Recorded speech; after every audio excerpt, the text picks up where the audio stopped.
Hey guys, NinjaGuyVR here and welcome to my channel. Today I'm reviewing Toy Trains VR, which came out a few days ago. I've just finished my playthrough and I'm very excited to talk about it, so let's check it out. Alright, so a little bit of info about the game. Toy Trains came out on January 16, 2024, and it was developed by Something Random, a new studio that contains most of the developers from Super Odd VR.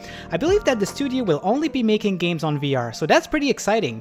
The game came out on PCVR, Meta Quest App Lab, and PSVR2. I'll be reviewing the PCVR version today on Steam using my Quest 2. Toy Trains VR is available at $29.99 Canadian. So the story is pretty simple. You're this little kid and your parents are gone for a long time. You've decided to go in the attic one day and discovered one of your parents' toy train set.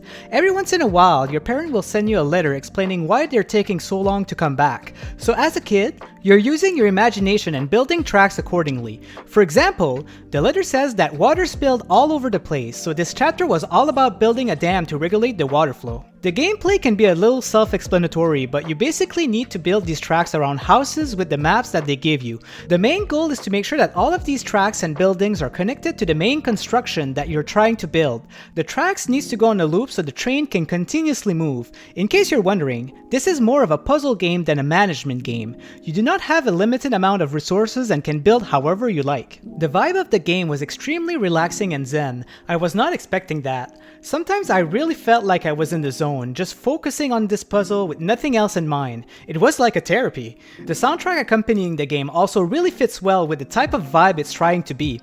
So that's the nice thing about the game. There's just nothing frustrating and the flow is excellent. You never really get bored with it either. Every chapter, they introduce you to a new train track piece, which is basically a new mechanic to the game. You start the chapter with a mini-map, and they let you use the new track just so you have an understanding of what you need to do. And then they bring you to the bigger map of the chapter. The difficulty was decent. There wasn't a moment where I was pulling my hair out. And even later in the game, because we had so many more types of tracks, it kind of felt easier. But it was cool because there was actually so many ways to finish the puzzle. During the last few chapters, they stopped introducing you to new mechanics and increased the difficulty of the puzzles. But like I said, the flow is really good, so you never really feel like quitting. The way that they do it is that they just put a few buildings at first, and then when you complete them, new buildings starts to appear, which makes it more challenging. So the game only took me around 2 hours to complete. It's a fairly short game, but I feel like it's the perfect length. The story is not overstaying its welcome, but the thing that I would have loved is to see post-game content, like skirmishes that you could do after finishing the story, because I'm sure that there's some people out there who finished the game and is hungry for more.